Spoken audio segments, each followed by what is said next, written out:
Hey guys, and welcome back to the Woodshed. I'm Hobo with Wood, and today we're going to be working with some acrylic. My first time cutting with acrylic, and let me tell you, it is hot. Hot. It's I think about 93 out here with the heat index of about 103. The humidity's through the roof. Man, it's so hot I thought about visiting my ex just so I could be near something shady. Whew, it's rough. So I've been working on a design to do some monograms, acrylic monograms for front doors, wall art, what have you. And I've designed and sold my first piece and already run into trouble. So I want to share with you what I've got and what's happening and what's going on. So let's take a look. Okay, so here's our design. Now I have already sent this to the laser and cut it out once with problems, and I'll show you those problems. I've got this on a 14-inch diameter, and there were some really simple mistakes that I knew better than to do, but I did anyway because I didn't think about it, but I won't let it happen again. And there's some things I wasn't aware of that we'll correct and make sure it's not a problem again in the future. So it's a pretty basic design, the large letter H with the name across the middle, and then put the established date of the marriage, 1986. Well, I've got that on a toolpath at 14 inches square, but it didn't cut, and I've got a true 14 by 14 piece of acrylic, and I had it framed, but it did not come out within the frame area. Let's take a look here. There was enough of a difference. When I look at that side, nice and round. There's nice and round. When we come over here, got a flat edge and a small flat edge there. So I took a lot of time in framing this and thought I had it within it, but I was trying to get absolutely every single millimeter of acrylic out of this, but I'm going to reduce my size, frame it again, and know that I've got it right. But the other changes I'm having to fix are the small little details that are not translating with the acrylic. If we come back over here and take a look at the image, that little piece, that little triangle in the H right there, that one, that little cut right there, that one, all those little small pieces here and here and here, they don't show up very well in the acrylic. Those little small ones especially, they just look like, oh, that was a mistake. So I'm going to delete those, and I'm probably even going to get rid of these two here, even though that one's a little bit larger. I may leave that one, get rid of the other smaller ones. Resize it, reframe it, and try again. So let's get to editing and see what we can make happen. Oh, and the other big, this is what I meant to point out, the 1986, I forgot about it, and I used a font that did not have a way to keep that 8 intact or any part of the internals on the number. So that's not going to work. So to get around that, I'm going back to the stencil font, which allows you to do that because it puts those numbers and letters into two pieces and be able to keep those interior parts intact. So let's go to editing.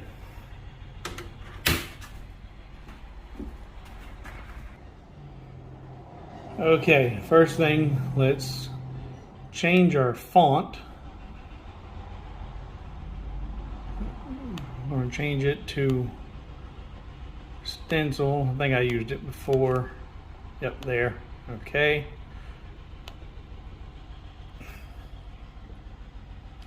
So what that does is, if you're not familiar with the stencil font, let's zoom in and show you that.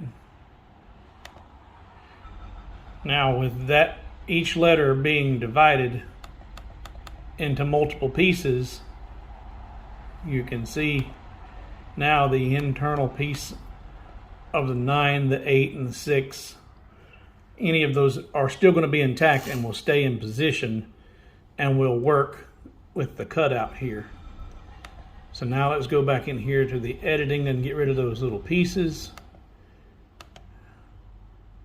I'm going to get rid of that one and delete. I'm going to get rid of that one, delete. This one, delete, and this one, delete. And I'm still undecided on those other two. Let me take a look at that one more time on the cutout.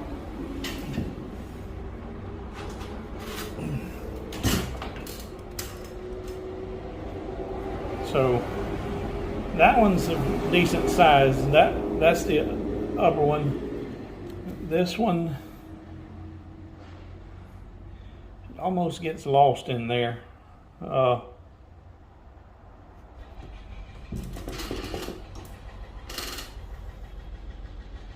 I'll leave it.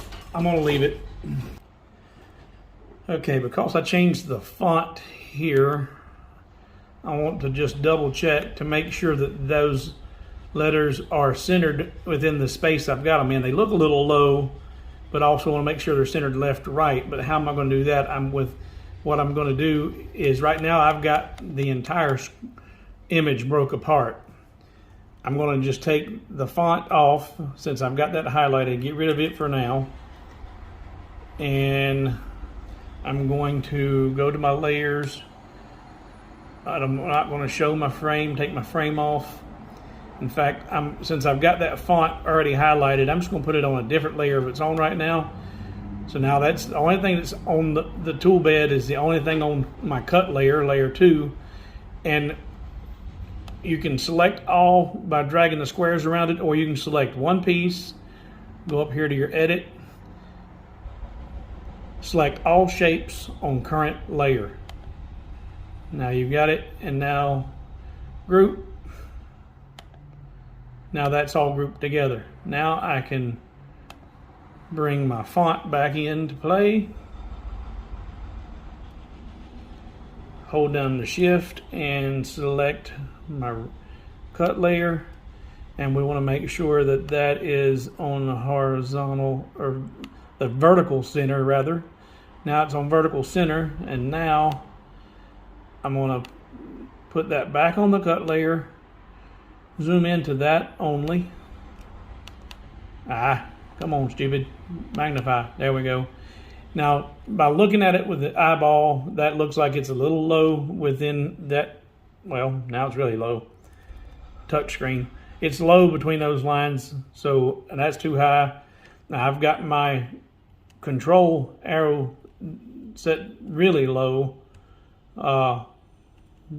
So get as close as I can, and she's moving, but moving very, very, very slow.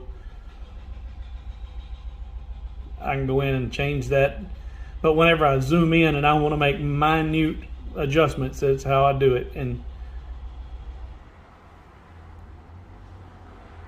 she's getting close to where I want her to be.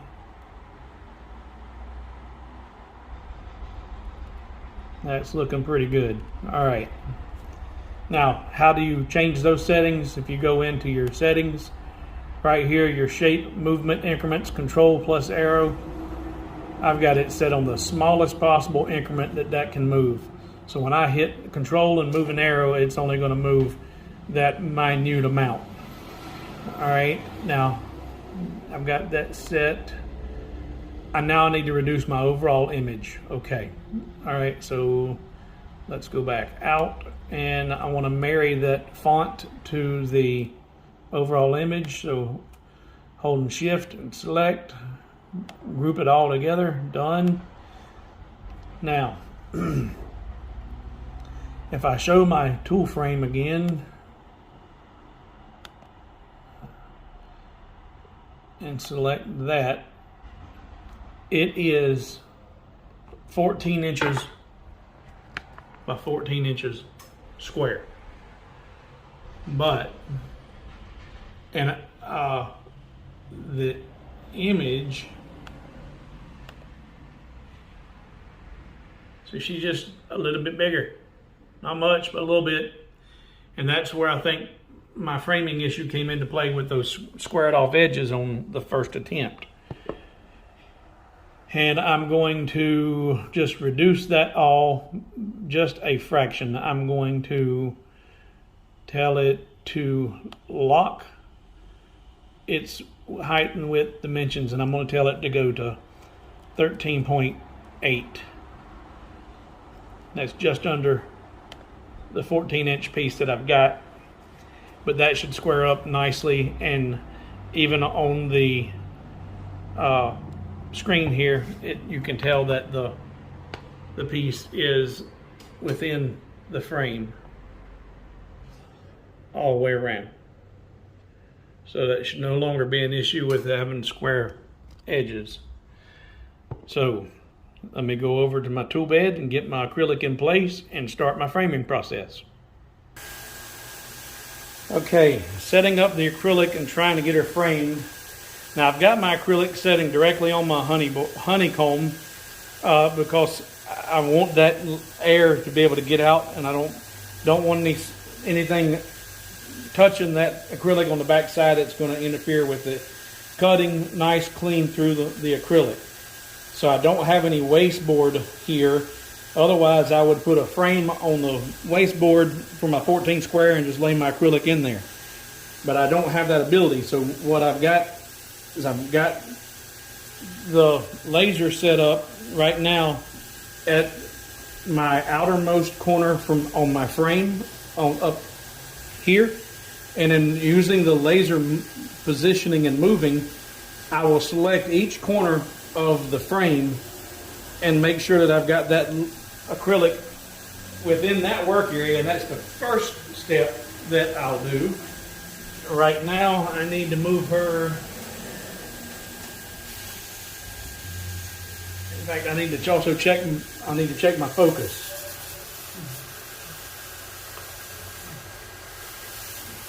And that's pretty good. All right, so let's start over. As I move that, let's start over and make sure we get it right. We'll first off center to home, so we know we're starting from scratch. Now I'm going to go to the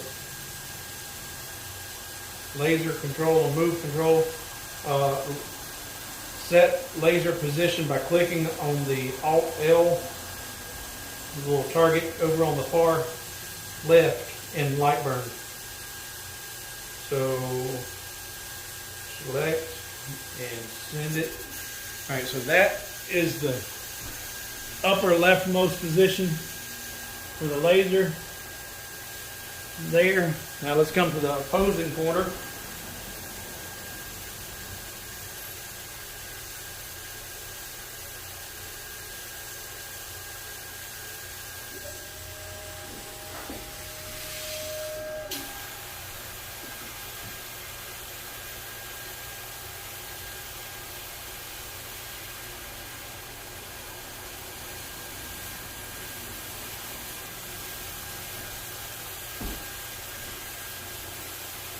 Go to the top right.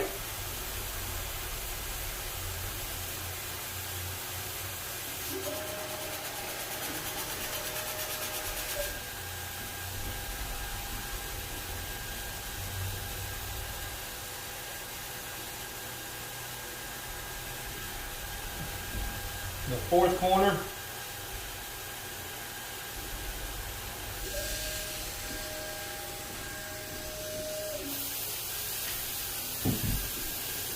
And that looks pretty good. Now if I just run a frame, I still have my toolpath set up to show and for framing. So if I run a frame, it should run around the perimeter of my acrylic.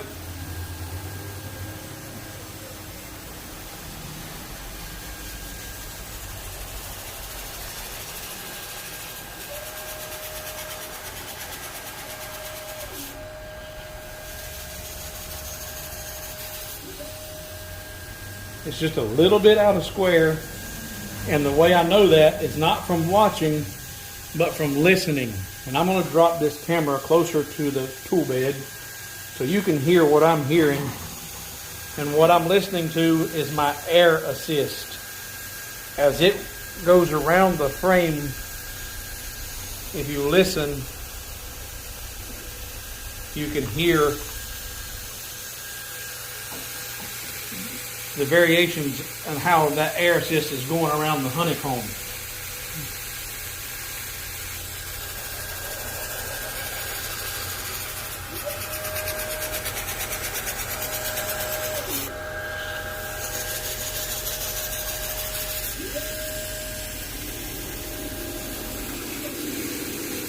So if you noticed, you had a solid sound here. There was no air going into the honeycomb across the bottom, and also over on the far other lower left corner. So I'm going to adjust that just a little bit. Frame again.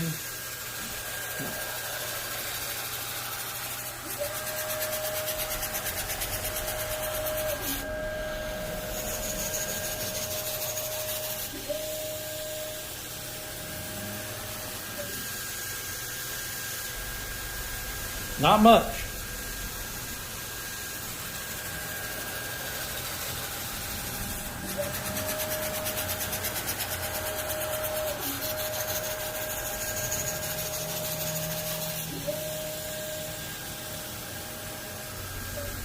All right, that sounded really good, except I'm a little bit to the left because there was no air passage on the left side, but that's really darn close. So I just barely moved that. Run it again.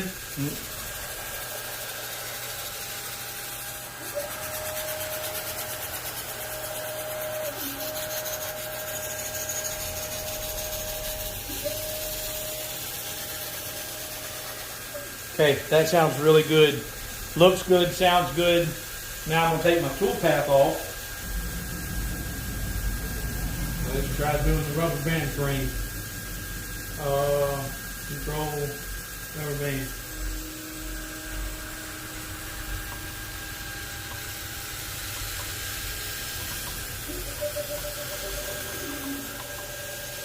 Alright, so that gave me the frame I wanted, but the laser's not still fired. So we'll try shift.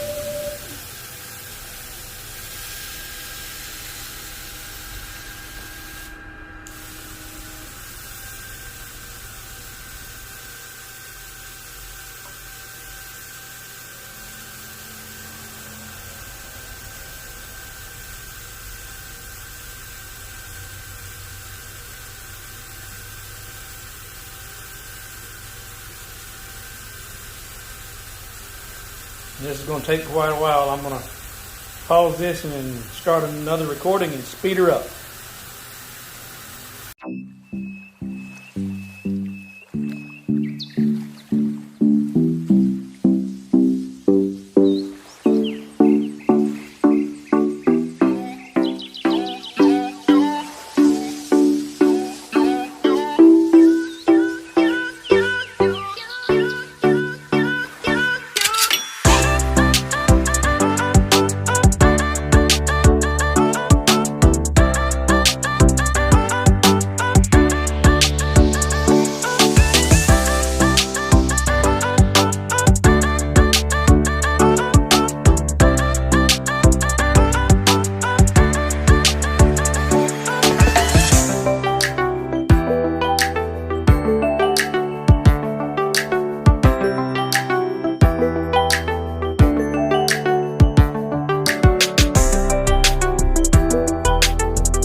Okay, so that's done.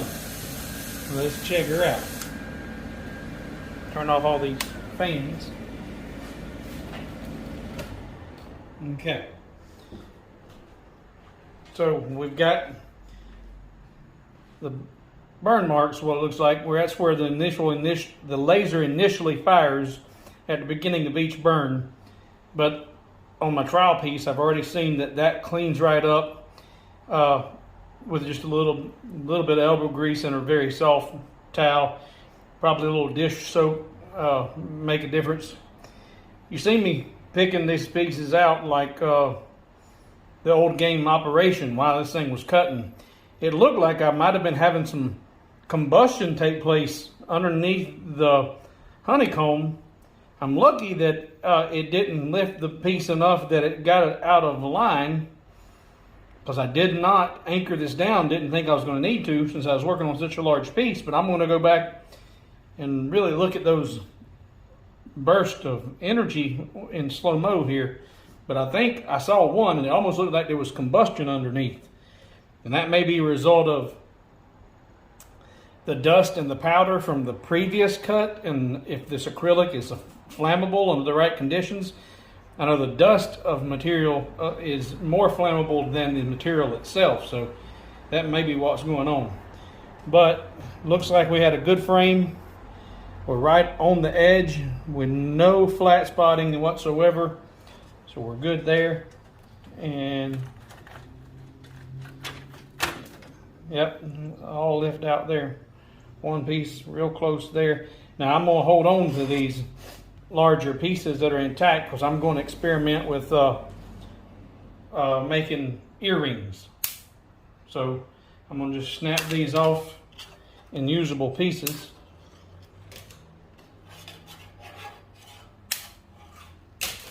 That way they don't take up so much space in my work area. And then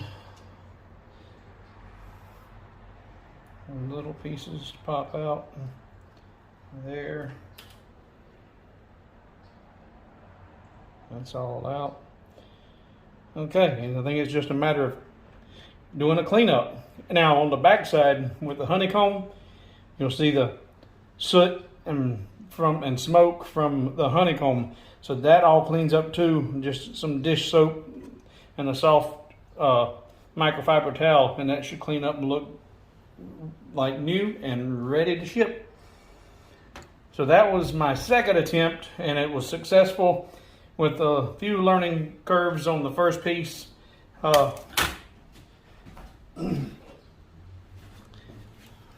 Even though I showed everything to be within my tool bed, it was not. And that's flat,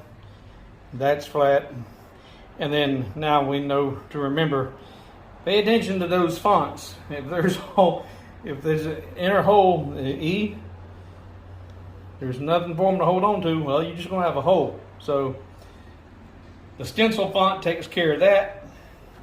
Doesn't look terrible, especially if that's going to be on the front door from the street. The bigger font is going to look better anyway. All right, so let's clean her up and see what we got. I want to thank you again for watching the channel. If you've enjoyed this video and like to see more, please subscribe to the channel, hit that bell for notifications. Be sure not to miss out on any future videos. Again, subscribe and like the channel. I thank you for watching to this point, and see you on the next video.